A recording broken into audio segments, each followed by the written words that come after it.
Where do British people live? What is a typical British person's home? What does it look like? That is the subject of this English learning podcast. And in this lesson, we're going to learn at least 10 pieces of vocabulary. We say 10 because there's sometimes more coming up because it's a real life conversation. And joining me is my dear friend Rob in a hat. Yes. Hello there, Roy. Hello. Hello, everybody.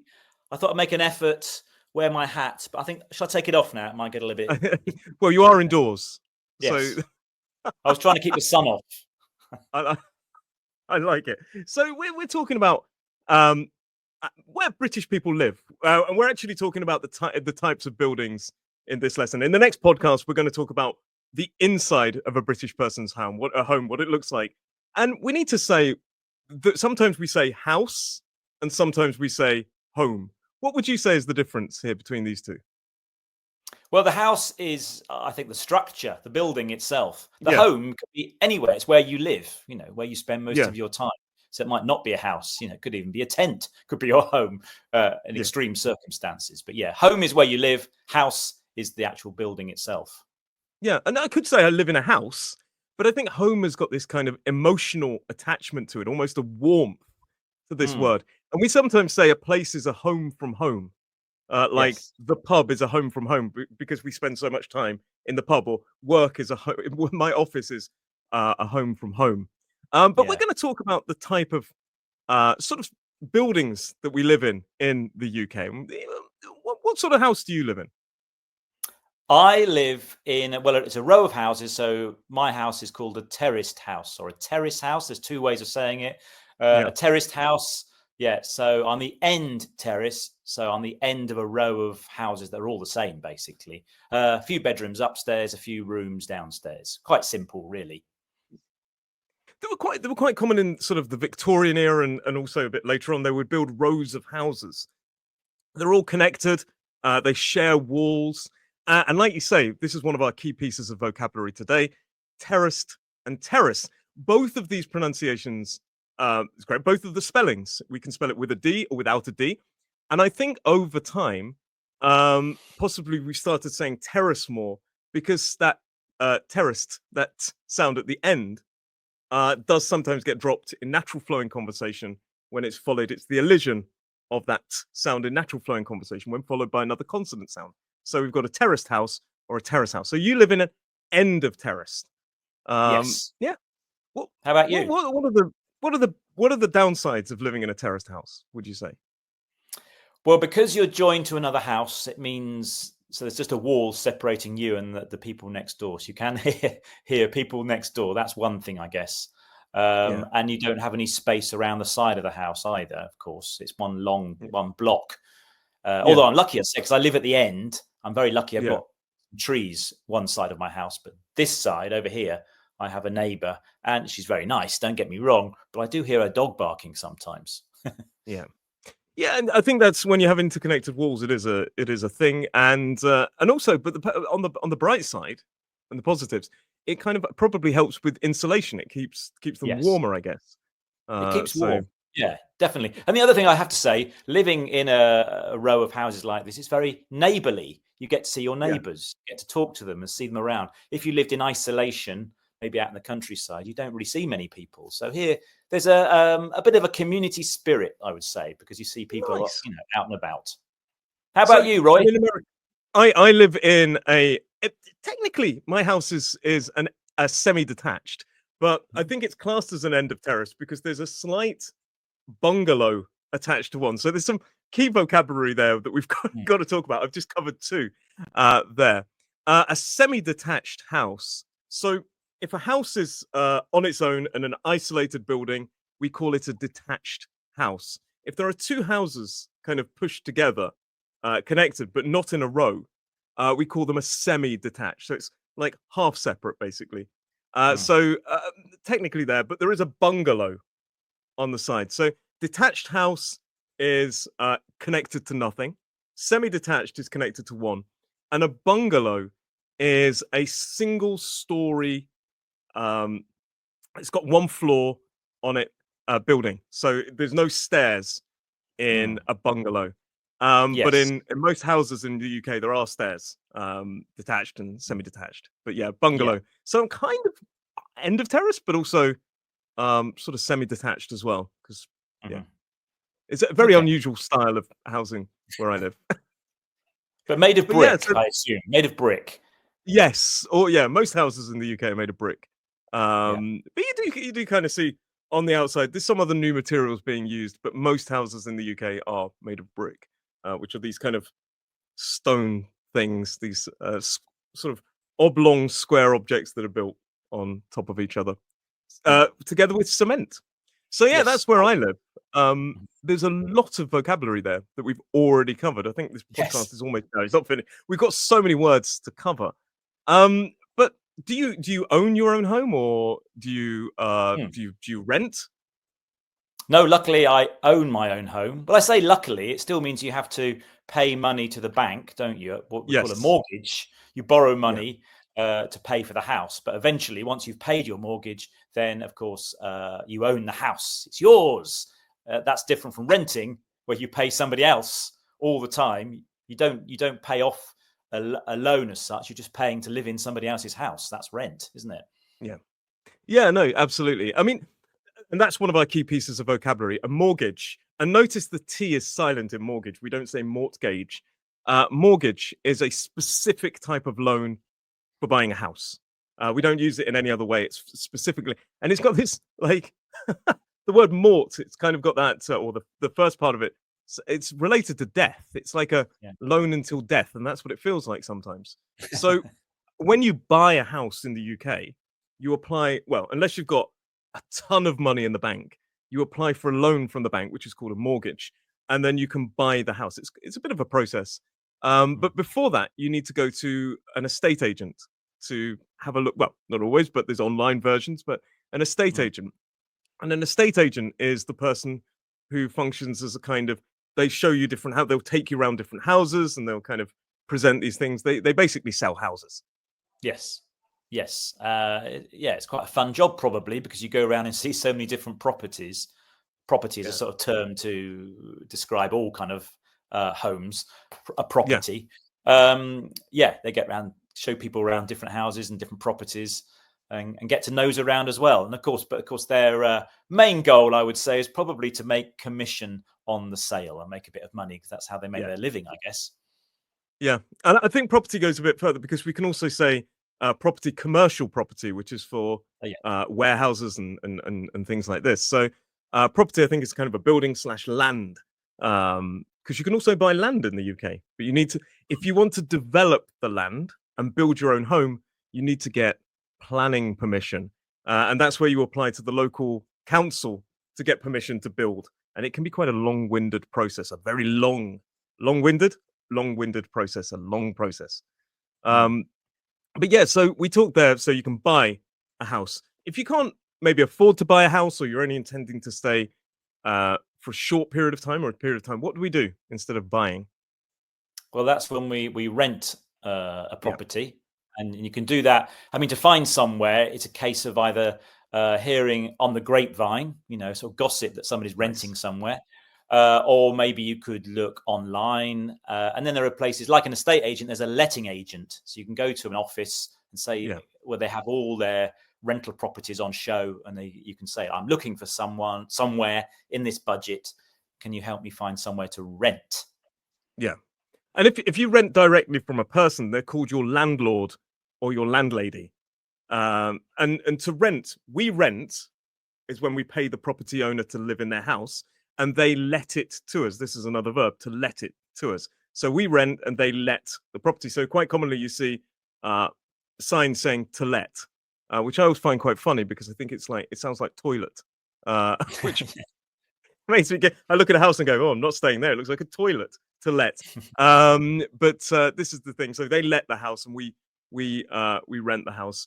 And sometimes they're referred to as property owners as well. The other Yeah. words, so we've used rent, let, and buy. Quite commonly, rent and hire get mixed up. Rent is when Mm. it's longer, a longer period. Hire is more for a day or a very short period of time. So you'd maybe hire a car for the day, but you'd rent a house for 6 months or 12 Mm. months. But what other kind of houses do we see? So detached house, which is usually more expensive than semi-detached and terrace. You pay for the space. I Yeah. think that's another bonus. Terrace houses tend to be slightly cheaper, although Yes. it's very much based on location. Location, location, location. They say, don't I they? knew you were Yeah. going A to say lot. that. I knew.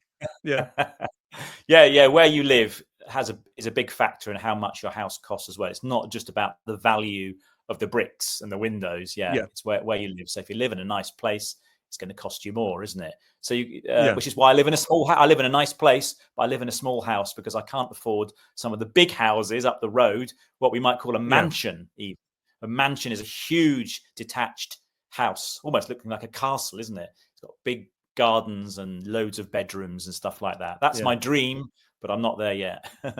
We all say like an Englishman's home. There's an old phrase in the Englishman's home is his castle. We don't actually live in castles, but it's the idea that this is our the place that we spend the most money on, and it's our pride and the thing that we really, really take care of. So that's why we say an Englishman's home is his castle. Yeah, Um, but it's not a and cult. And it's also, we also sometimes say home is where the heart is. I mean, yes, that's where our, it doesn't matter what size house it is. It's kind of where we love to be. Yeah. yeah, I agree with that. But I think so we've got all these kind of houses, and usually you find terrace houses more in kind of uh urban and maybe suburban places. So they're more related to cities and towns because they probably do come from workers who were working in local industry and business. So we have urban living. Urban is in your city center Hmm. or in the city, urban. And then when we come out a bit and it's a bit greener but still quite close to the city, we call it suburban. Hmm. And then we have further out, we have the countryside or rural, a rural place. And by the way, you were saying as well, I must admit the size of a house down here compared with the size of a house in London, you can get something much bigger for your money on the Isle of Wight. Come to the Isle of Hmm. Wight. You get much bigger for your money than you do in London. I mean, I went to my friend's house and he told me the value, and I was like, oh my god, you could have bought four for the four of my house for this, and it was Yeah. half Yeah. the size of mine. I'd say, I mean, inevitably, London is probably the most expensive place to live in the UK. Some of the properties are silly money, aren't they? Just Yeah, ridiculous prices. But this is I love why, this and we could expression. perhaps, yeah, silly money. But maybe we can move on and explain then why a lot of people in London and in cities tend to live in apartments, don't they? Smaller places. Yeah, so normally it's interesting there. So often students ask me about the name flat versus apartment. And flat traditionally was British English and apartment was American English.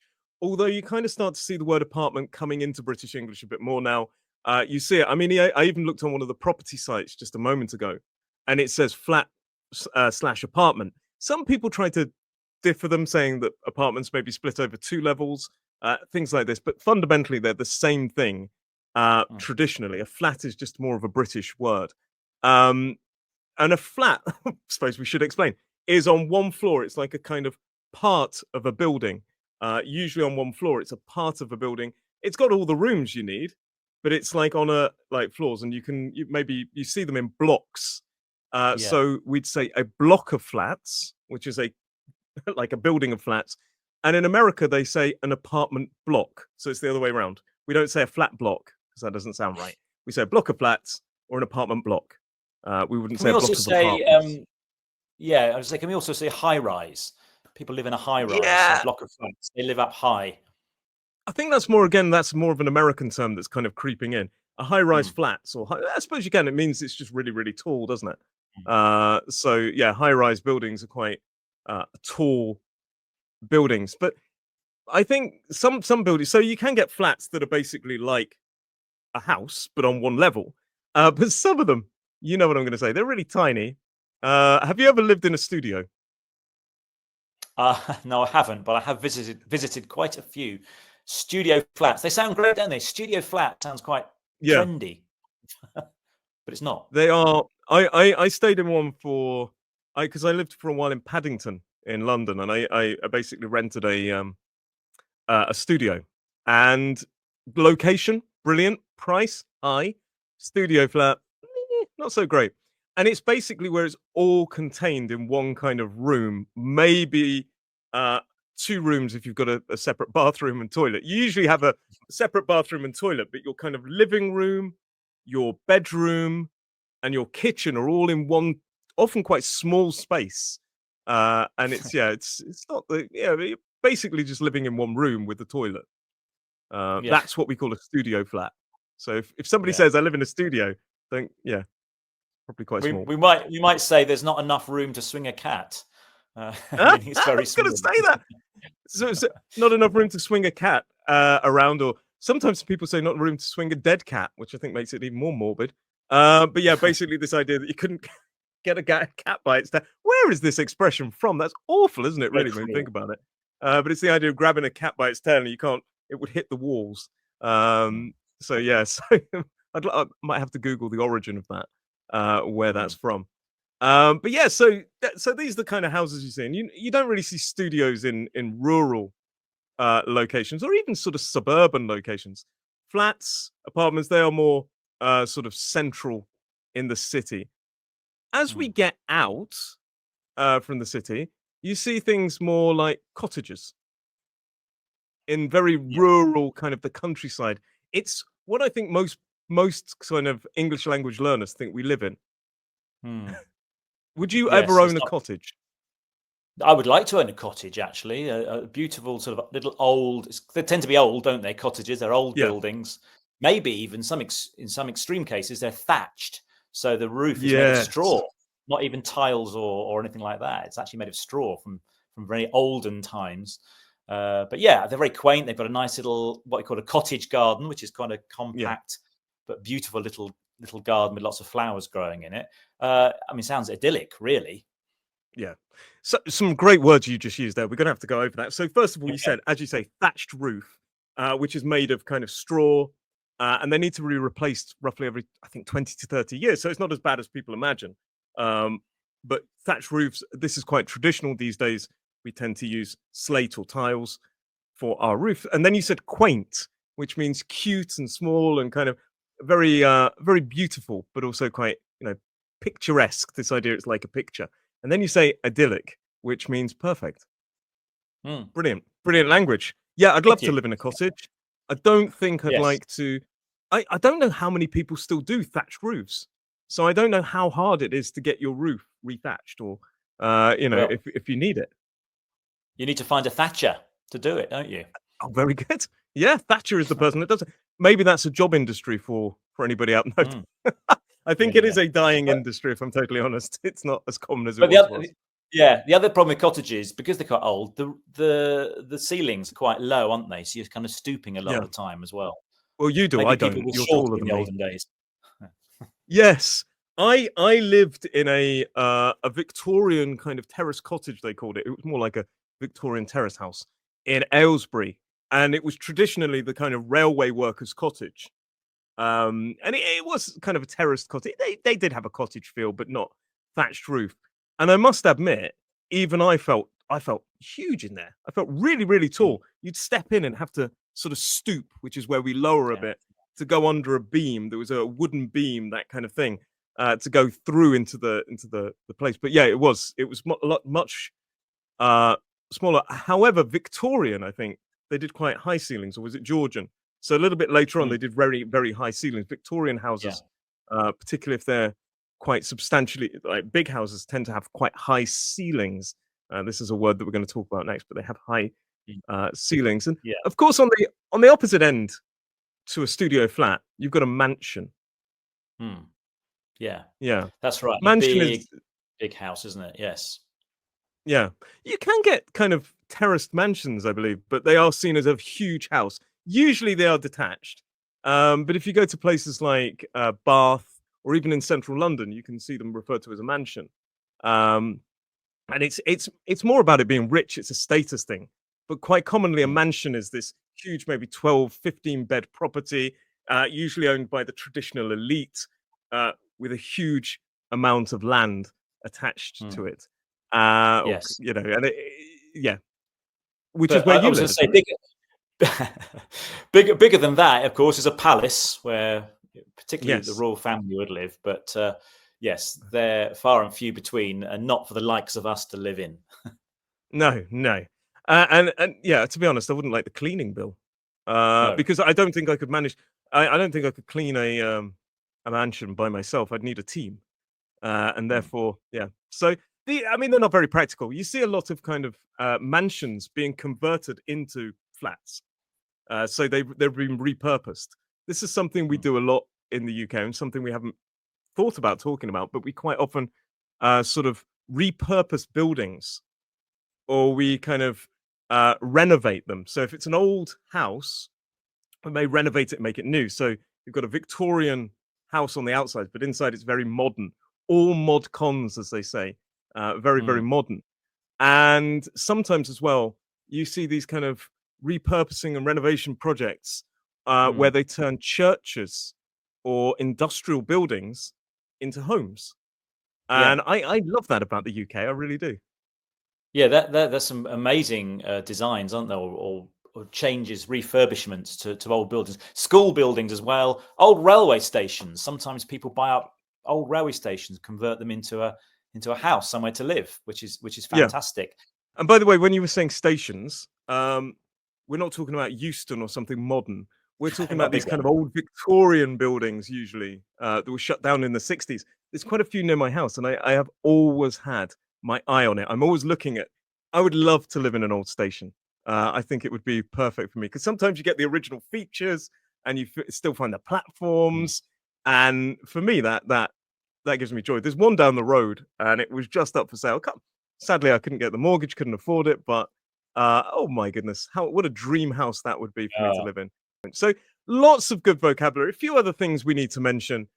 We talk about where there's a lot of houses been built, usually by a developer, a property developer. They'll buy a huge piece of land, and they will develop the property developer, into a kind of, or a builder into an estate of houses, which is where there's a large number of houses um, in one area, usually one entry, one exit, this kind of thing. yeah, and they more or less look the same, aren't they? Because they've been built by the same people. They all have the same look. And of course, they've all built at the same time. Yeah, an Yeah. estate. Yeah. Yeah. And of course, on there, sometimes you get council assisted homes. There's a number of different words. Traditionally, you'd call them council houses, which is where a council house is a house where there's somebody who's maybe on benefits or needs assistance from the local government will rent it from the council, and that's called a council house traditionally. Normal now we call it social housing, and there are other words, and sometimes just housing, local housing, for things like this. And of course, they're quite sometimes owned by housing associations, which are more sort of a kind of company which manages the estate for Mm. people who can't afford maybe to rent their own home or buy their own home. So things like that, and there's that. So yeah, but there you go. We've covered a lot of language. I'm pretty sure there's a lot more to Yeah. cover. And in the next podcast, we're going to talk about inside the home. So we've done the outside, we've done the building. We're going to talk about that. But of course, if you've got any more questions about how British people live, what are kind of houses we live in, what they look like, please do let us know in the comments. But Rob, thank you very much for joining me. I will see you in the next lesson. Take care. Bye. Bye.